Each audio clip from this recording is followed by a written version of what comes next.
परिवार वालों से मेरी पर्सनल बात है, उनके परिवार के बारे में, उनके बच्चों के बारे में, माता के बारे में। उन्होंने कहा कि प्रशासन की कमी है। उन्होंने कहा कि जो अरेंजमेंट वहाँ पुलिस का होना चाहिए था वो नहीं।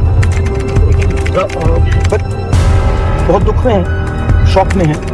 तो ऐसी सिचुएशन में मैं उनकी जो स्थिति है, उनकी सिचुएशन है, उसको समझने की कोशिश करूं। नमस्कार, मैं दीपक पांडे आपके साथ चलती बात के इस शो में आप सबका स्वागत है। दोस्तों, हाथरस कांड में जहां 123 लोगों की जान गई है, वहीं दूसरी तरफ राहुल गांधी जी भी हाथरस पहुंचते हैं और हाथरस वो किसी के दुख का जायजा लेने नहीं पहुंचते। 4 कैमरामैन साथ लेके अपने यूट्यूब के चैनल का कंटेंट निकालने पहुंचते। वहां पे किसी के जख्म को भरने नहीं पहुंचे और ना ही किसी की मदद करने पहुंचे। अगर चाहती, इतनी बड़ी करोड़ों की पार्टी होने के बाद वो चाहती, जो तकलीफ में थे वहां पे उनको 50-50 हजार रुपए की मदद कर सकती थी। चाहती तो वो मदद कर सकती थी, बट उन्होंने ऐसा कुछ नहीं करा। उन्होंने सिर्फ वीडियोग्राफी करी, शॉर्ट्स बनाया और अपने चैनल पे पहले एक तसला फावड़ा लेके मसाला बना रहे, पहले वो वीडियो अपलोड करी, उसके बाद इन्होंने ये हाथरस की वीडियो अपलोड करी। तो मेरा एक ही चीज कहना है, राष्ट्रीय पार्टी के ये अध्यक्ष है राहुल गांधी जी। देखिए, जिस तरीके से और जगह भी घटना होती है, आपको पहुंचना चाहिए, वहां पे आपको पहुंचना नहीं चाहिए।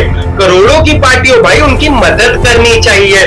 पैसों से कुछ, जाहिर सी बात है, अगर 50,000 20,000 रुपए अगर आप दे दोगे तो उनके जख्म तो वो पूरे तो नहीं भरेंगे, क्योंकि पैसों से, जिनके परिवार में एक बार कोई चला गया, पैसों से उनको तो नहीं वापसी लाया जा सकता।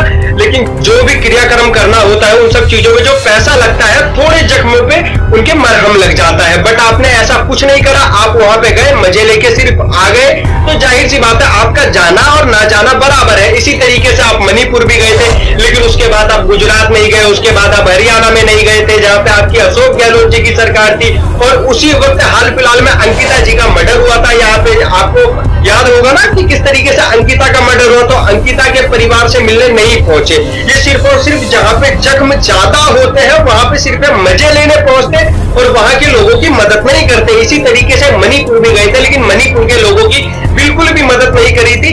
जिन महिलाओं को नग्न परेड कराई गई थी, उनको चाहते तो ये कुछ पैसों का मुआवजा दे सकते थे। बाकी मैं फिर बोल रहा हूँ, जख्म पैसों से नहीं भरे जा सकते थे, लेकिन कुछ उनको अपनी नई व्यवस्था चालू करने के लिए, नई गृहस्थी बैठाने के लिए वो पैसे उनको कहीं ना कहीं मदद कर सकते थे।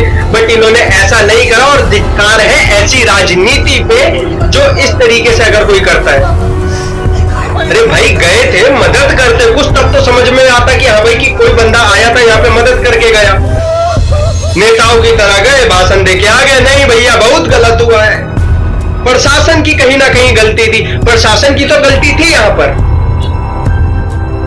बट किसकी गलती थी किसकी नहीं थी ये जानना इतना इस समय जरूरी नहीं था। वहां के लोगों की मदद करनी चाहिए थी। बाकी मैं देश की जनता से एक ही चीज कहना चाहता हूं, अपनी आंखें खोलो, अभी भी देखो ये राजनीति में अंधे किस तरीके से आप सबके साथ खेल रहे हैं। इनको आपके मरने जीने से कोई मतलब नहीं है। आप चाहे जियो, आप चाहे मरो, आप चाहे भाड़ में जाओ, लेकिन ये अपनी राजनीति के पापड़ बेलते रहेंगे। जागो, फिर बोल रहा हूं, जागो जागो जागो। बाकी आपको मेरी यह वीडियो कैसी लगी कमेंट बॉक्स में जरूर बताना। वीडियो अच्छी लगे तो आगे शेयर भी करना। जय हिंद, जय भारत।